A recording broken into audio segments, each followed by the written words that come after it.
Hello, dear friends. I hope you're doing fine and everything in your lives is going to the plan.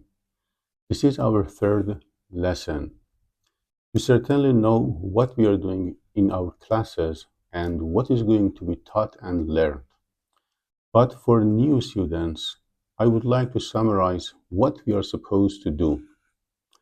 In every session of our classes, one or two English phrasal verbs will be taught, plus one or two idioms and one or two proverbs. The aim of the lessons is to familiarize English learners with these three essential elements of spoken English.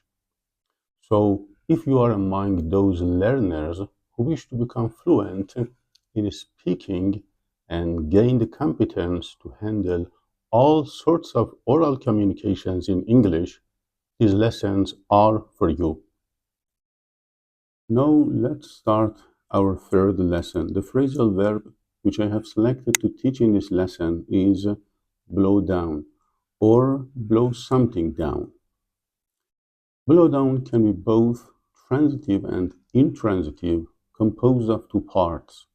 The first part, which is the basic verb blow, and the second part, which is the preposition down. If it is used as an intransitive verb, then this phrasal verb needs no object. Blow down means to fall down with wind or to collapse. Look at the example. In last night's storm, many trees blew down on the streets. Look at another example. Because of the earthquake, some old buildings blew down in the city. In the second example, some old buildings blew down means that some old buildings collapsed and were destroyed because of the earthquake.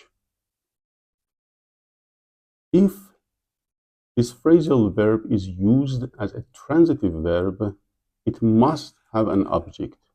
So we say blow something down. And something here functions as the object of the verb. Blow something down means to destroy something with wind or to throw something with a puff. The past form of blow down is blew down. The past participle form is blown down, and the third person singular form is blows down. Now, let me give an example with the third person singular form of this phrasal verb. Jack always blows the breadcrumbs down his desk. Our today's idiom is catch somebody in the very act. This idiom means to notice that someone is doing something usually bad or illegal when they are in the middle of doing that and they are not finished yet.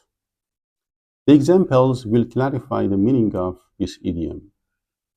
The police caught the burglar in the very act.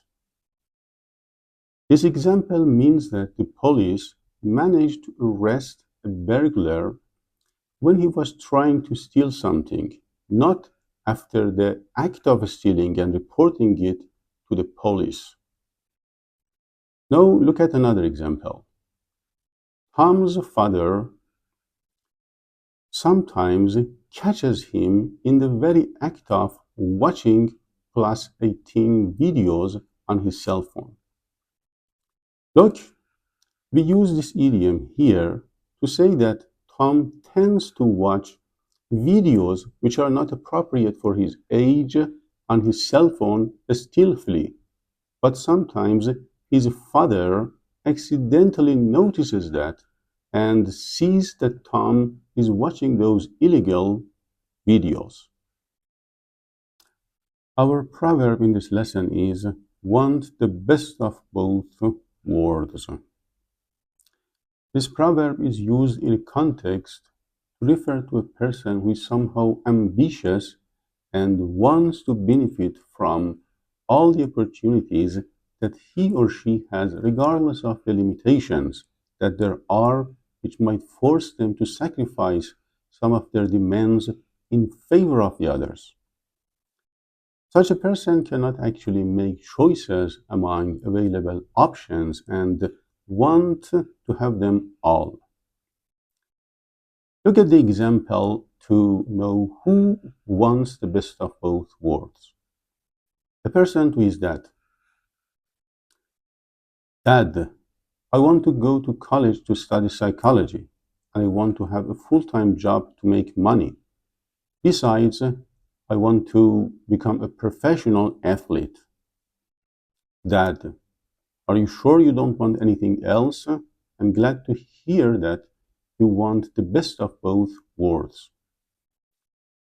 This dialogue exemplifies a person who is somehow ambitious and has set three goals for himself which are not likely to be accomplished altogether.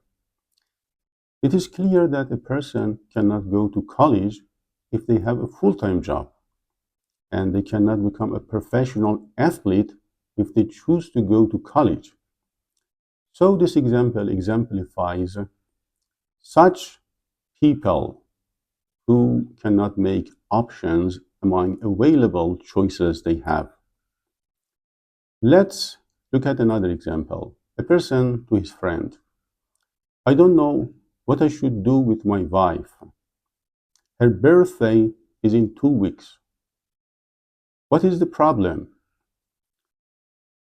She's decided to have a party for her friends.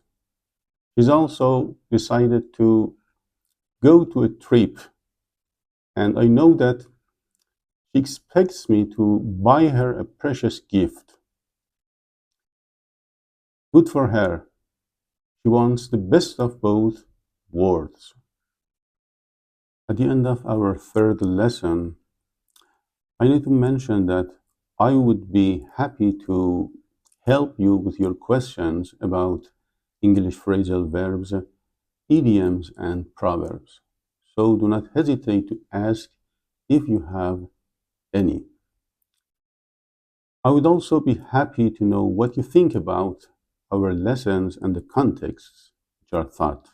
And the last point, all comments, viewpoints, and suggestions will be welcome. I can't wait to be with you in the next class. Bye for now.